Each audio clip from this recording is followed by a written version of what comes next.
Right, 2024 is over. There's not a lot to see in 2025 at the moment, so I'm sure there won't be much to experience. It'd be crazy if some of the most anticipated video games from myself and so many others would just come out of nowhere, right?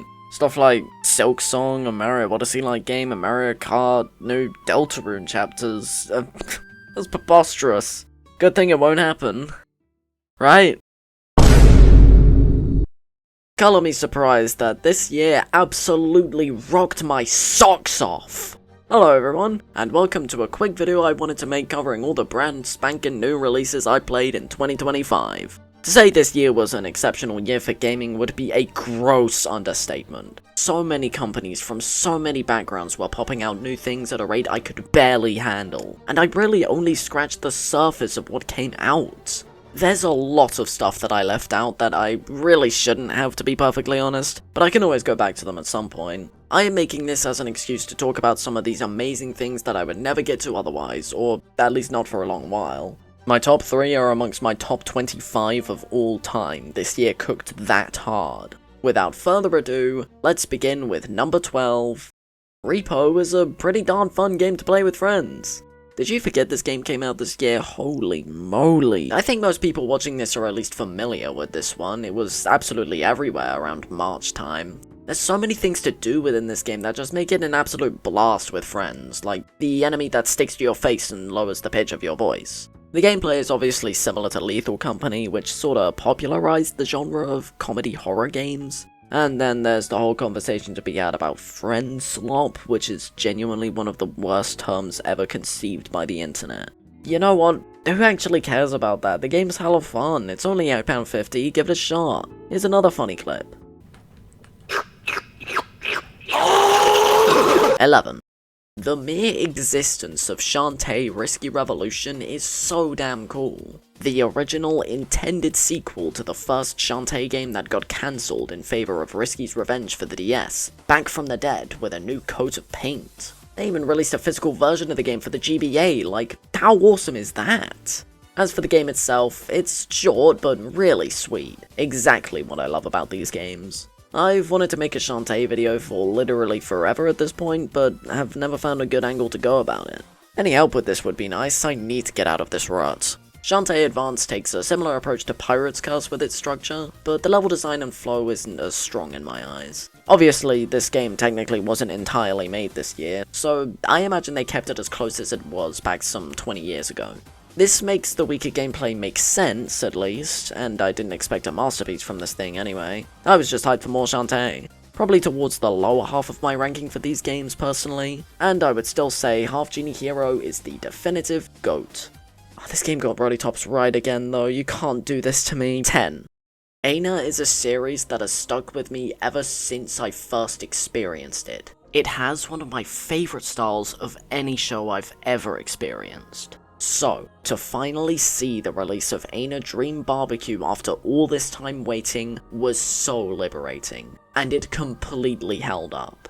It feels exactly like you're playing through an episode, with a delightful cast of weird characters I've fallen in love with, strange psychedelic imagery I live for, and many things you can easily miss on a first playthrough. It's really funny, really unique, and absolutely something worth experiencing. Chapter 1 is free right now. Some people may get upset that I've ranked a part of a game compared to complete experiences, but I had to thanks to something else that came out this year. It just so happens that I get to talk about this thing too. Go try it out. 9. Well, there were 3 giant kart races that were released this year, all feeling entirely different from one another. Which one do I like the least? Listen. It pains me more than you to place this game so low. But Mario Kart World is so obviously not a finished experience. It's not like I expected it to just be a 7 out of 10. It sadly is. Why is that?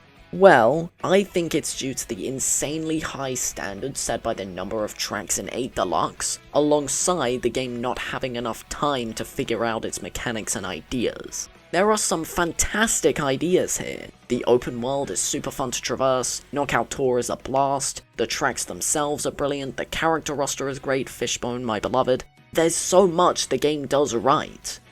But then issues start to creep up as you play. Why does the open world do literally nothing aside from give you stickers? Why is obtaining the NPC drivers needlessly obtuse? Why are there so many obvious mainstays ain't established not here, like 200cc or custom items at launch? I haven't even mentioned the whole intermission elephant in the room. I don't hate these at all personally, they're quite fun in the right circumstance, but the fact that online heavily prioritizes these without the option to play without them available to you, alongside Nintendo's insistence that we have to play these thanks to updates, God, this game pisses me off the more I think about it. The only thing I believe this game has that is a definitive win, no caveats, is the exceptional soundtrack. Why did we all collectively move on from this thing soon after release? It deserves to be talked about so much more due to its insane scope. There was a moment I experienced relating to the soundtrack that I need to mention now. After me and my father finished a knockout tour together, we went on our phones real quick for a little break. Eventually I tuned back into the game, and this is what I hear.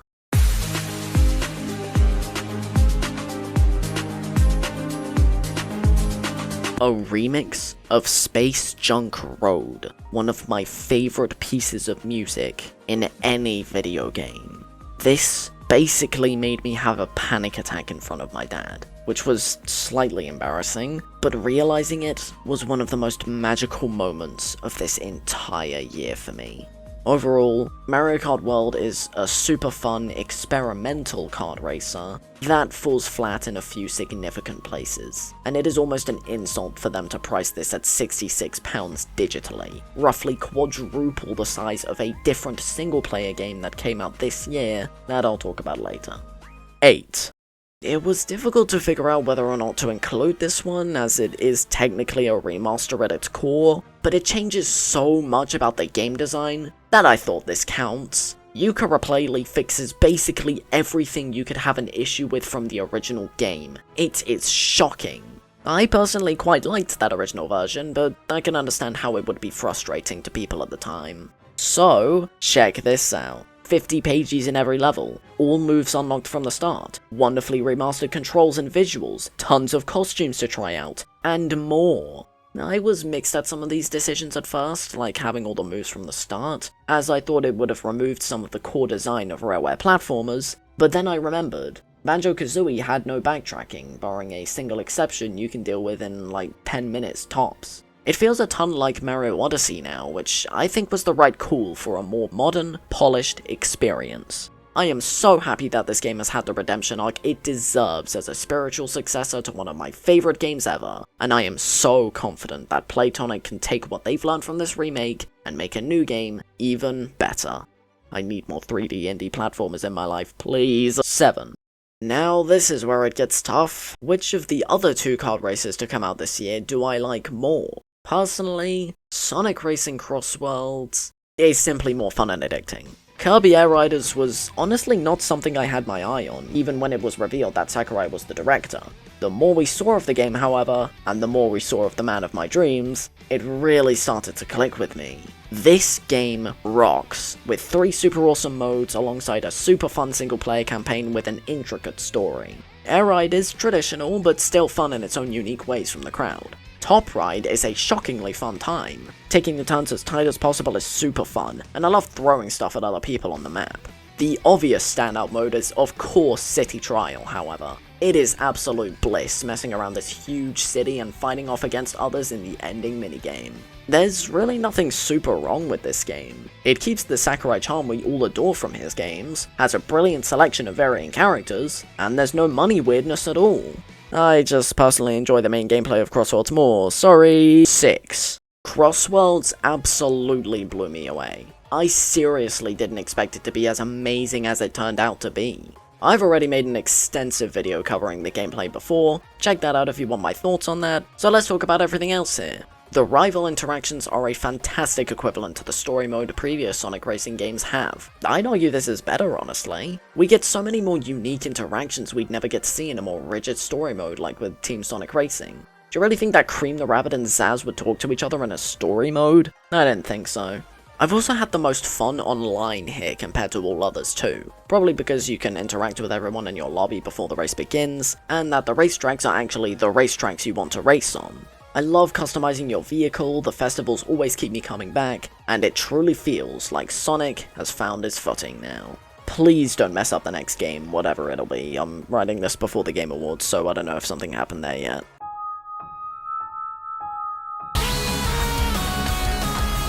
Absolutely check this one out when you can, preferably on a sale to save on money, of course.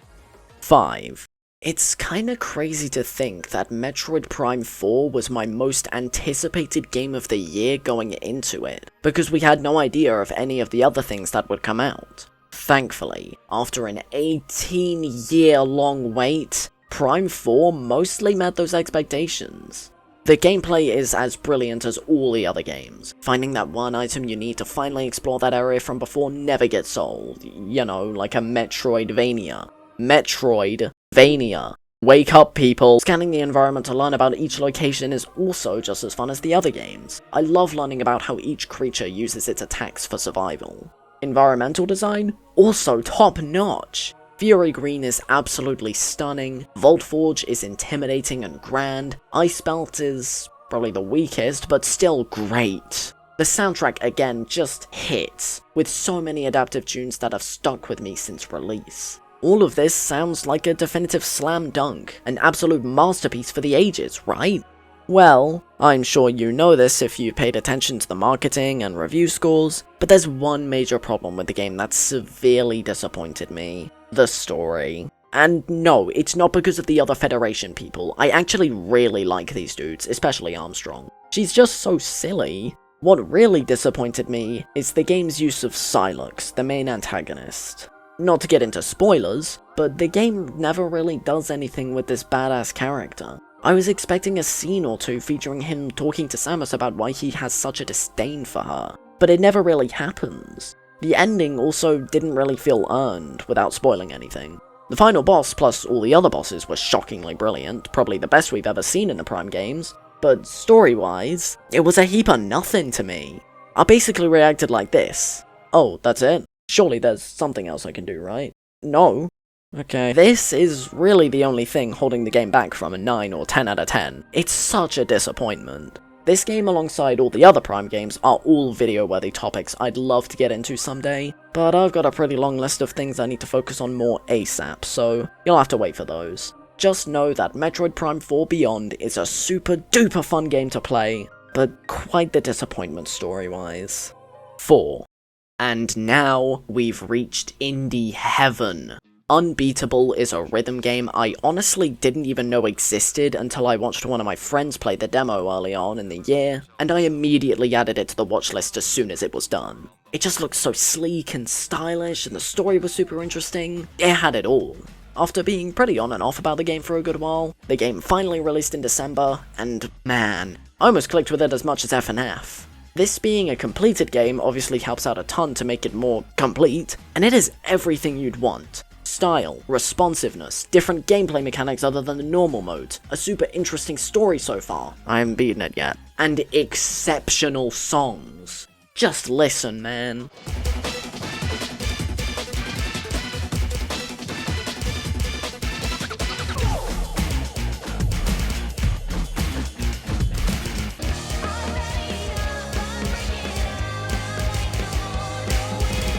Here's a sentence about the game from Liam_, a friend of mine who also got the game day one. I like the pink one. The blue one is also cool. Good game. So, yeah, absolutely check this game out if you can. It's available on Steam and PS5. Get it now, please. 3. Alrighty, we've now reached the weird point of the list, where depending on what we're ranking these games on, the order would change entirely. If we're talking about my personal favourites considering the whole packages, it would be 2, 1, then 3. If we're talking about what I think is the best of the year, it would be 3, 1, then 2. We're basing this entirely on my personal favourites from what came out this year, however. So number 3 is Deltarune, chapters 3 and 4.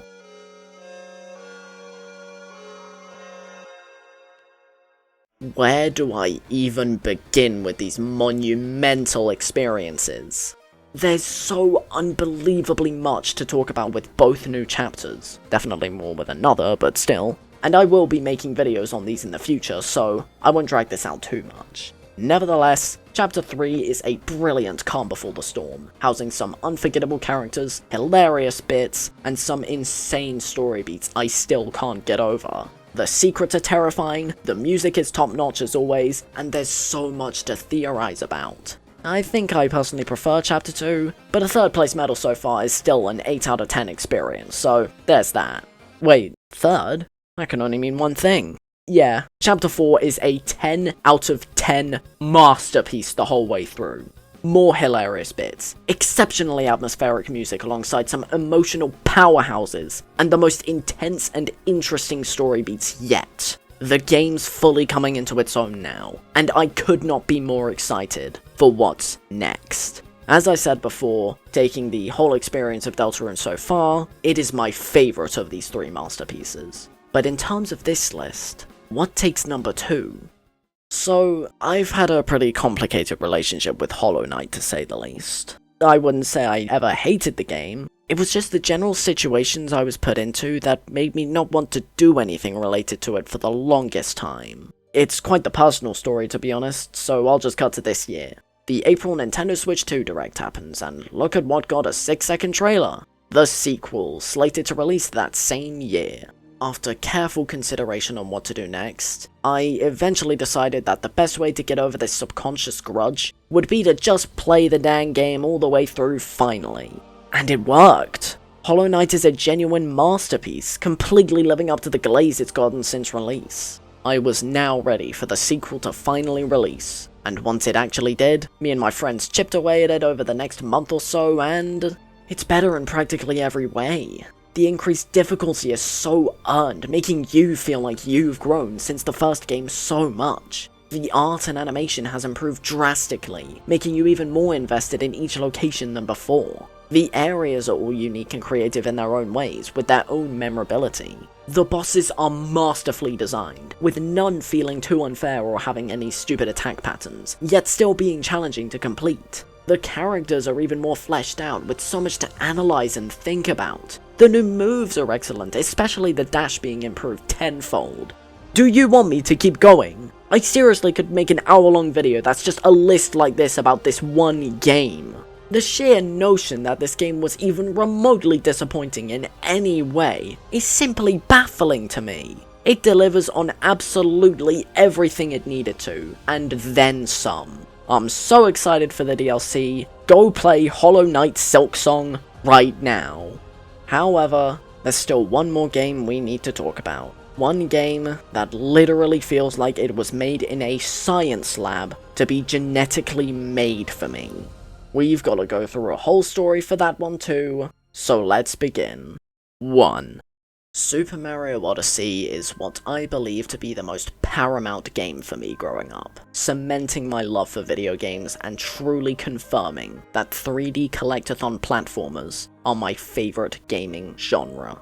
I have problems with the game nowadays, making it not even in my top 25, but it is damn close to that mark still, and I still look back on that game immensely fondly. I tear up listening to Jump Up Superstar and Break Free lead the way, and I replay it basically every year I can. Another big part of growing up for me was Rareware's N64 lineup, Banjo-Kazooie, Banjo-Tooie, and DK64. I didn't play Conkers until a bit later, but I'd say the general Rareware atmosphere, humour, and gameplay also led to my love of this genre, and I play through these games a lot. Banjo-Kazooie in particular is still in my top 15 of all time. I love it that much. I think you can see where this is going, but in comes that same direct mentioned earlier. Towards the end of the presentation, a brand new game was announced to be releasing a few months later, exclusive to the Nintendo Switch 2, Donkey Kong Bananza. I was extremely happy with this, of course, but I didn't fully realize the gravity of this release for me until much later. When the game's exclusive direct came along, I started to realize that this game would be something special. Eventually, it was revealed that the team behind Mario Odyssey was working on this game for 7 years, leading to more excitement. Finally, the game releases. I play it on launch day, and I'm having a great time. A really good time, almost a time I've been missing for 7 years. In some random side challenge, whilst the Kong Bananza form is blaring, it suddenly hits me.